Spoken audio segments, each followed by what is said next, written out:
Okay. Thank you for the opportunity to give this talk.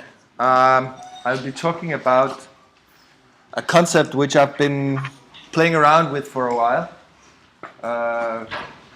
never really defining it until coming here to Cottbus. So I took the opportunity to throw it at you, the concept of use density. And please feel free to comment on it, critique it, tell me that someone else already came up with this idea, stuff like that. I'd be very happy in order to be able to develop the concept further. Anyway, the idea of use density,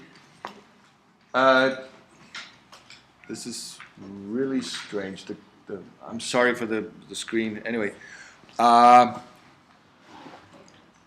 as architects, we're concerned with buildings, obviously. That's the object of all our activity. And therefore, when we think of density, we tend to think of it in terms of density of buildings. So a lot of buildings in one space represents a high density to architects. And normally we call it floor area ratio, or FAR. And as you know, it's calculated as the ratio between the gross floor area of a building relative to the plot area. However, planners are more concerned with inhabitants. And therefore, they tend to be concerned with densities of people. So, to a planner, if there's a lot of people in one space, it has a high density.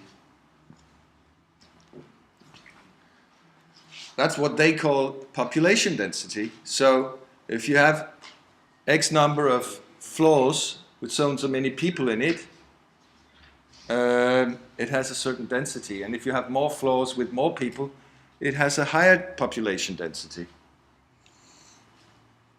But the interesting thing is that it's not as easy as that. Because some people obviously have very large dwellings, and also they tend to rarely be at home. If you own a big house, you probably also own a big summer house, and you own a big yacht, and you go away for vacations to exotic places. And when you're not doing all of this, you're very busy working to earn all your money. So you may not spend a lot of time inside your nice big dwelling.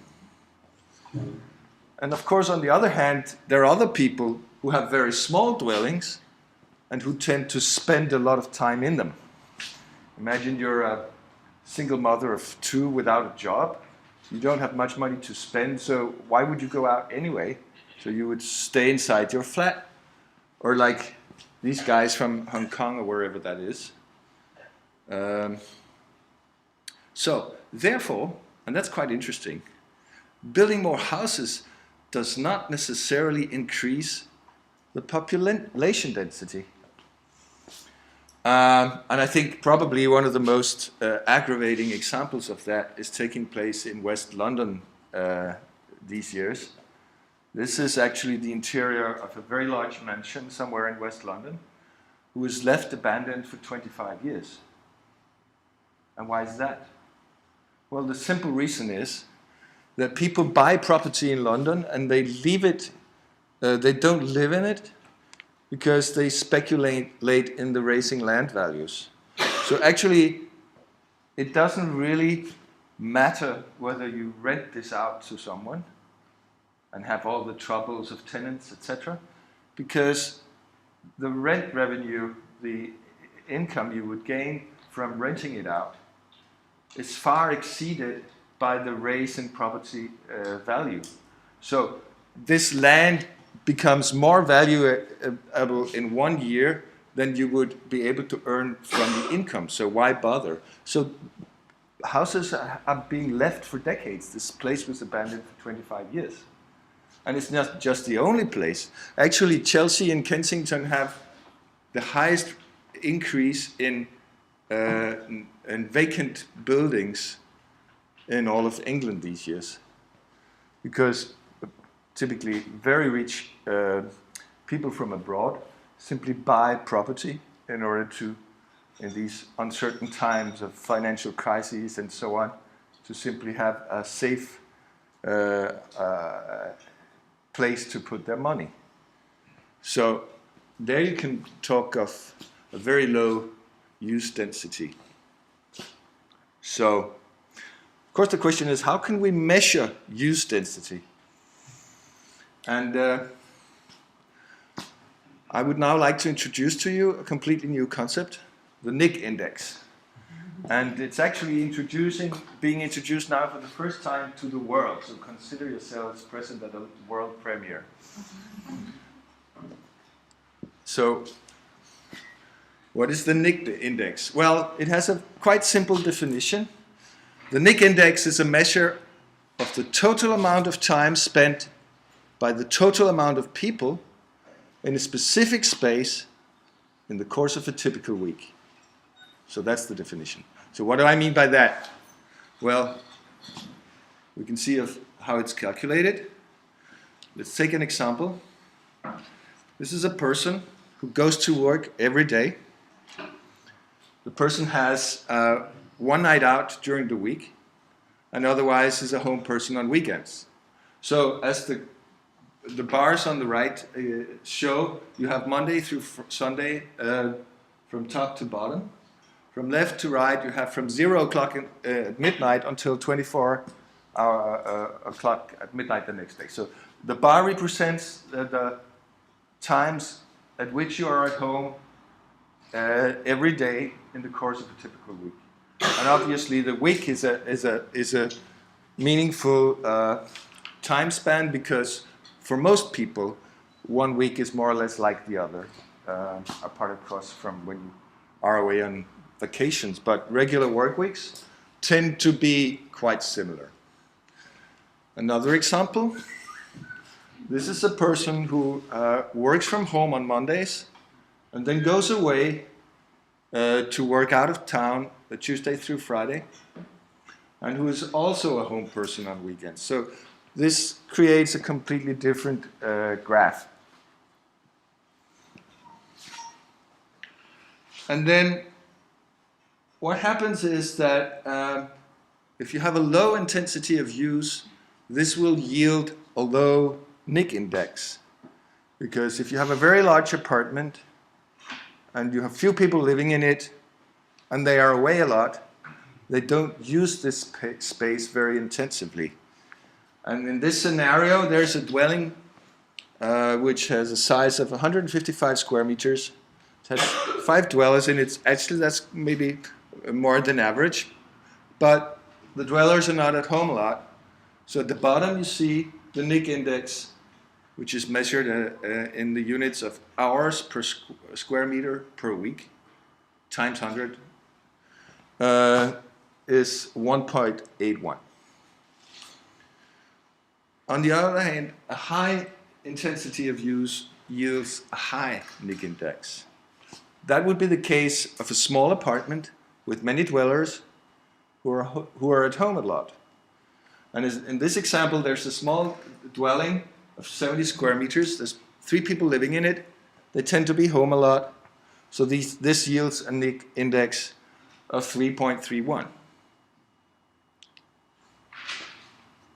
And actually, you can calculate your own Nick index.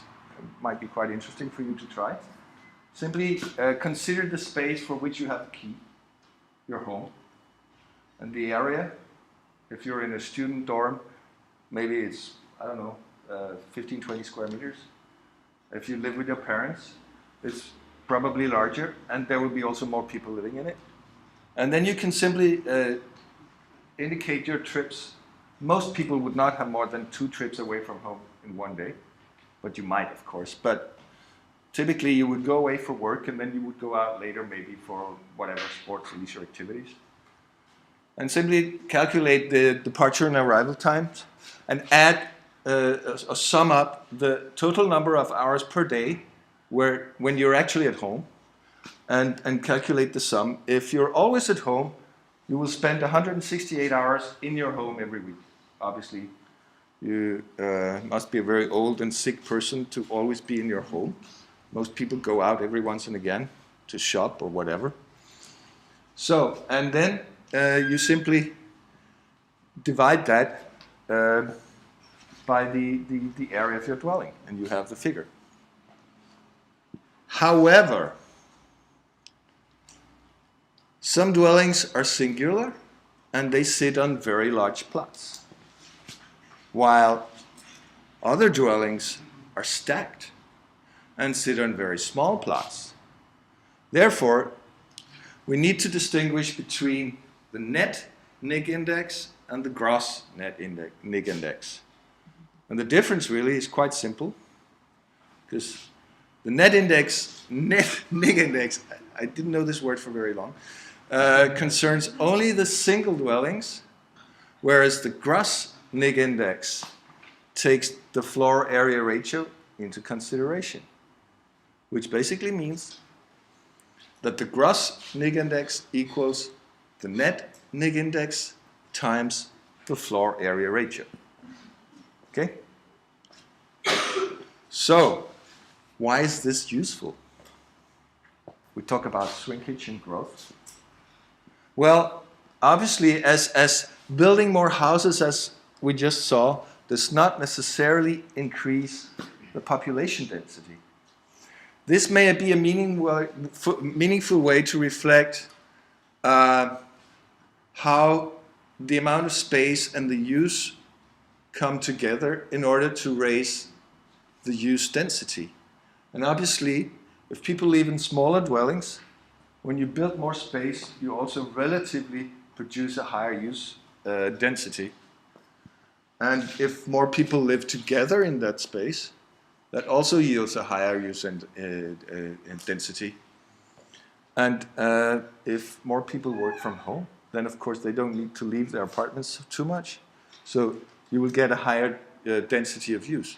So if you want to be space efficient, you can use the NIG index in order to reflect how can we actually make the most intensive use of the spaces that we create.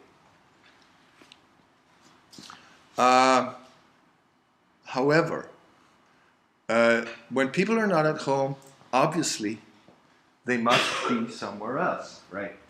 They don't disappear the moment they go out the door. So, therefore, in extension, it would also be meaningful, in fact, to calculate the NIG index not only of dwellings, but also of workplaces. If you leave your home to go to work, you will be inside an office building or whatever. Of shopping facilities, you may spend a considerable amount of time during the week actually shopping. It's called the capitalist society. So that might also be a relevant space for which to calculate the NIG index. Leisure facilities, obviously. Well, all the things we do out of our own homes. Also, of course, including traffic spaces. So this was really just a very, very brief introduction to a concept that I've been playing around with for a while. If you happen to know that someone else already came up with this, please let me know, but be discreet. Otherwise, I will have made a complete fool of myself. So I hope you can use this concept. We can discuss it further in the coming days, and let's see what comes of it. So, thank you.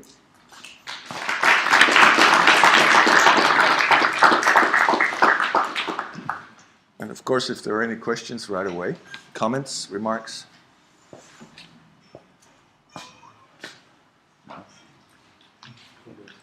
Hi, thanks for that, Nick. It sounds it's an interesting equation, if you like. Do you think there's kind of mileage in it for thinking about doubling up space, and we talk about hot desking in the workspace. Is there a possibility of hot dwelling?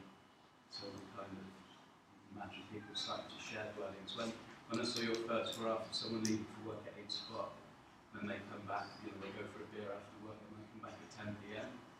And is there someone sleeping in that house that works a night shift? There's that very poetic story about that urban myth about the landlord that was renting the same apartment out to two people. And one worked a night shift and one worked a day shift, and neither of them knew that someone else was living in the house. Well, and I wonder if there's, this other issue we were talking about yesterday about the hot cars with what role will people. Well, I think that's, obviously, I think the industry has already figured that out. Like, working in shifts essentially is a way to raise the NIC index. Because once one shift is finished from work, the next shift will just take over the machinery in the factory. And I think Foxconn, the big Taiwanese company that produces our iPhones, is also doing this in terms of the dwellings. So when one shift of workers is out in the factory working, using our iPhones, the other shift of workers is using the same bunk beds to sleep in. I don't know if this is a very desirable situation though, but obviously if you can think in layering of use or making use of space at times when it would otherwise not be used, obviously that is probably a relevant thing to consider in terms of raising the density of use.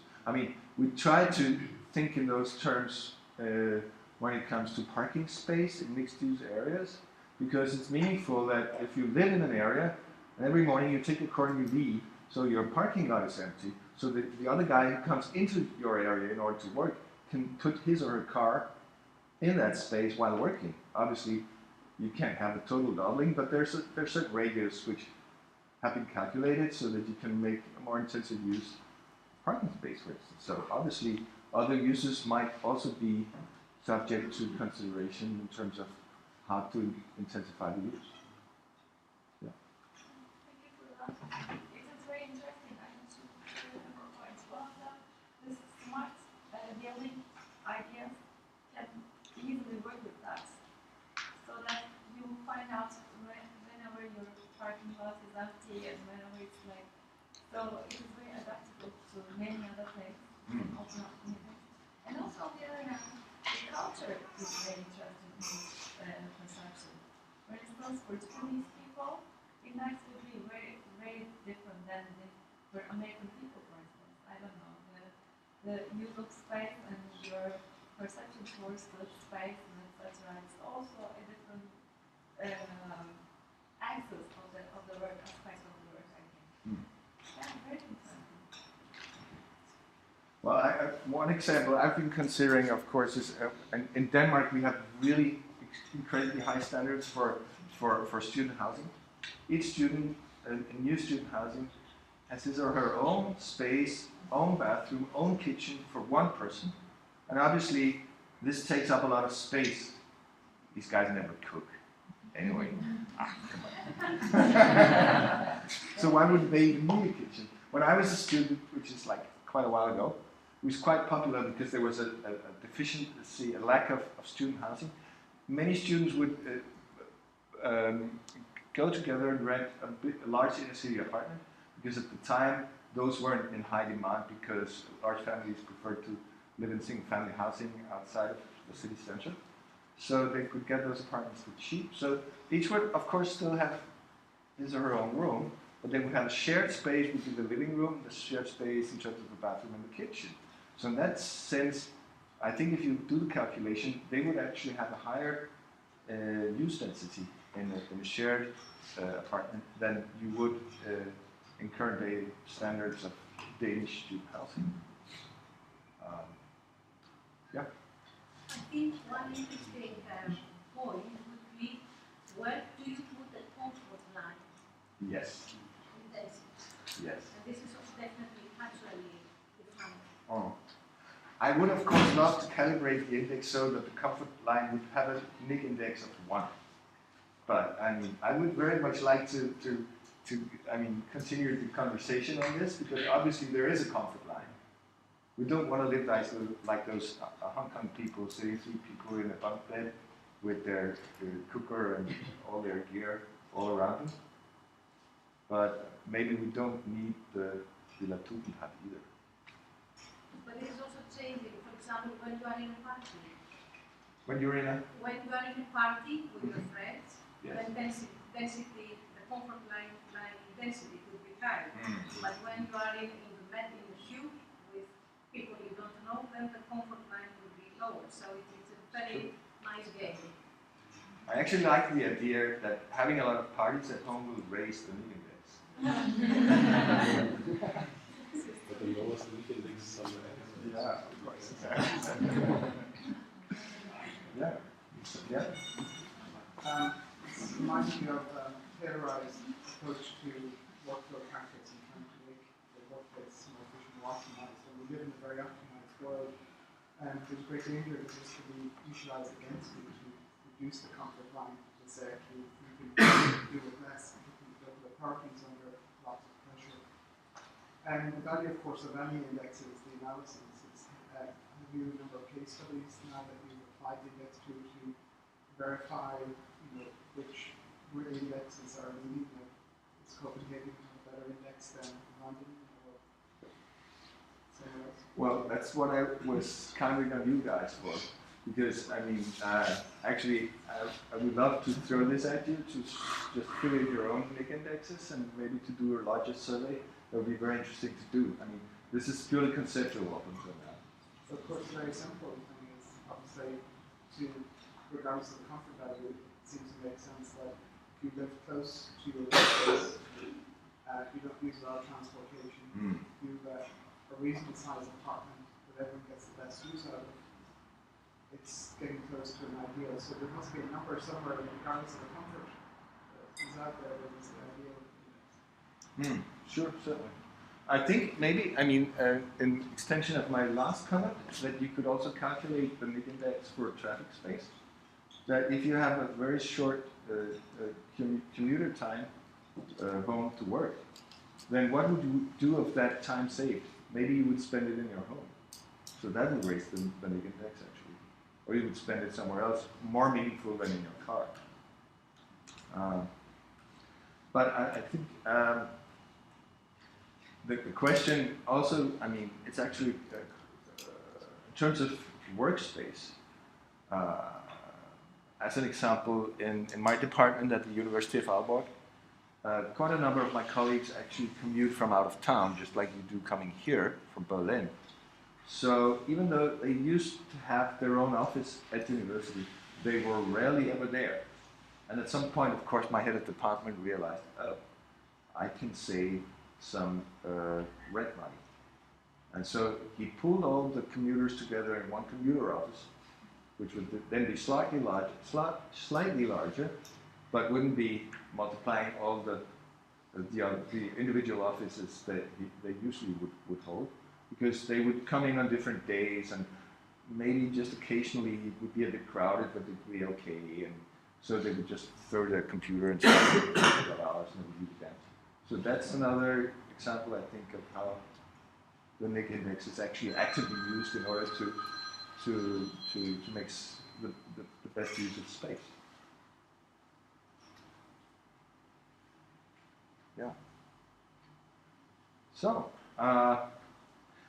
as I said, I think it's interesting to play around with the concept and maybe come up with new. There's already been some suggestions as to how you could consider the use of space, the intensity of use, the use density, in terms of calculating the NIC index, and maybe there are yet other ways in which to use it actually as a tool for reflection in terms of what kind of spaces you introduce in the discussion on density and growth, but also on shrinkage, as we saw with the London example.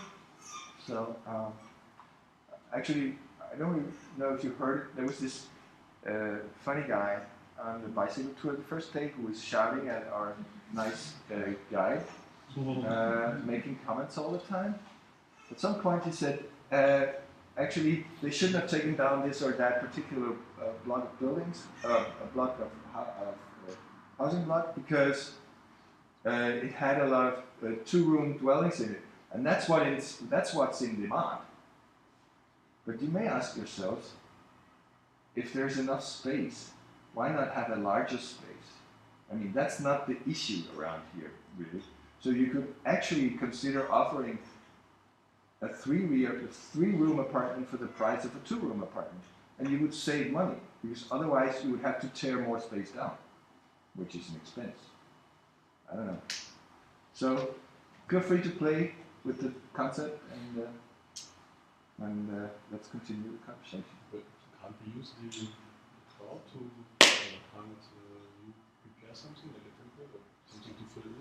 Well, of course, I was very ambitious this morning when I prepared the slides, and I thought I would have time to do a kind of like a Google survey.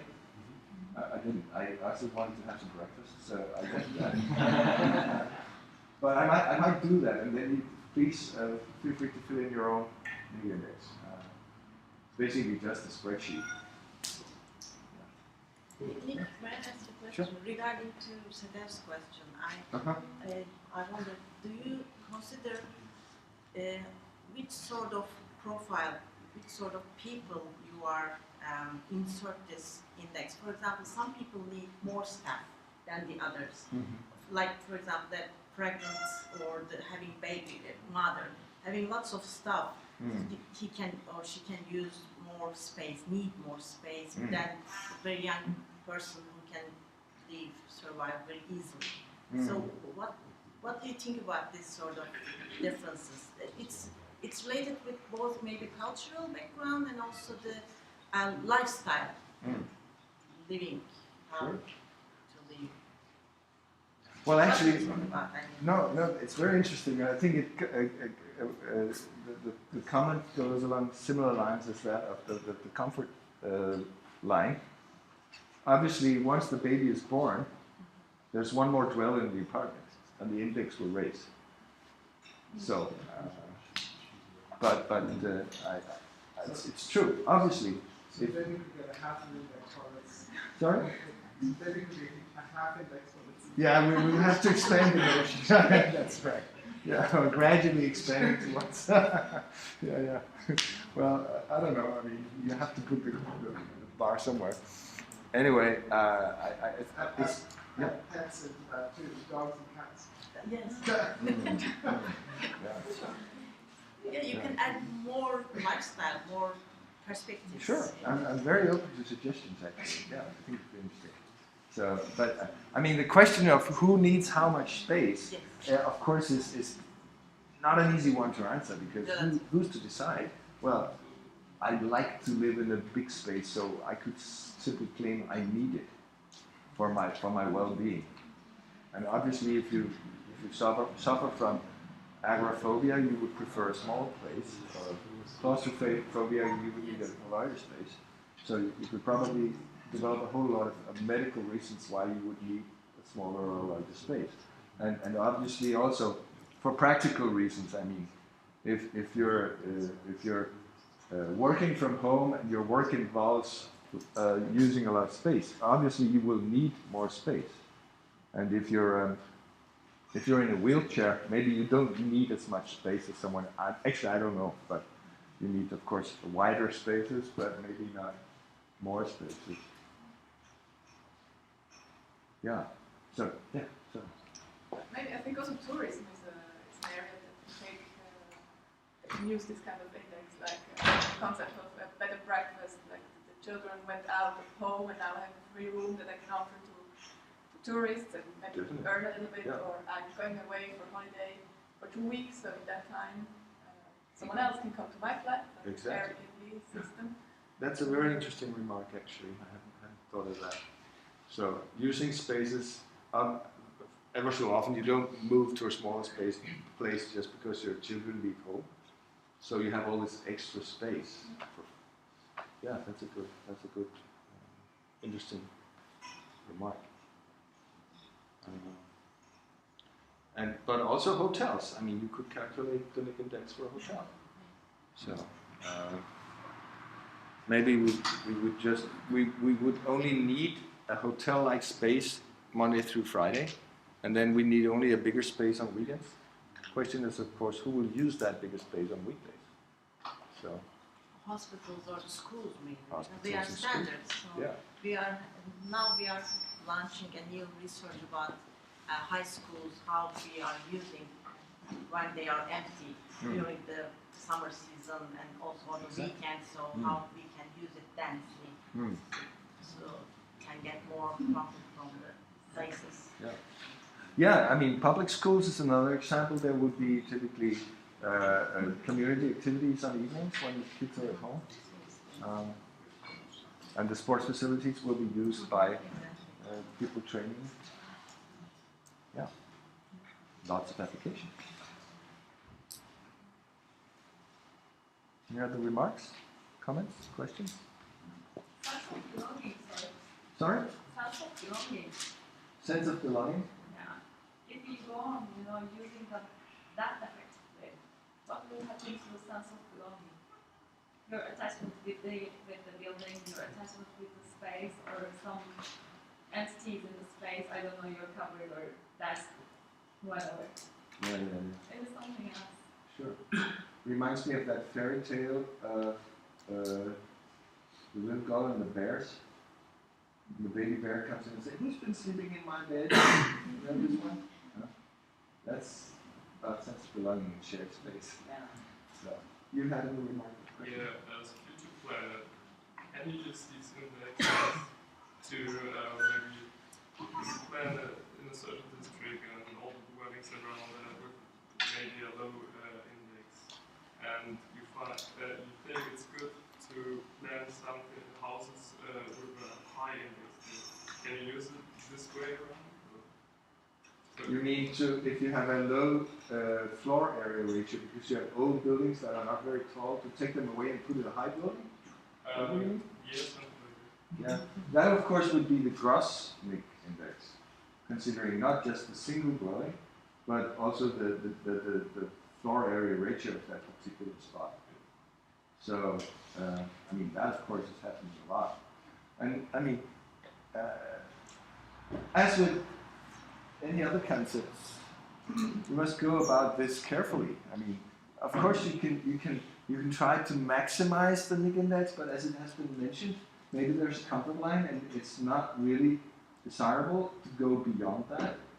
So, but maybe it's useful to identify underused space that could be used more intensively without loss in terms of comfort. So, but obviously, I mean, if you were to replace an old building, despite all considerations for heritage, etc., or urban fabric, that would of course also have an impact on the neighboring plots and neighboring buildings, because there would be shadows and more people living in space, more traffic, all the rest. So they all come together. Good. Well, it's close to 10. Another round. Thank you very much. Yeah, sure. You're welcome.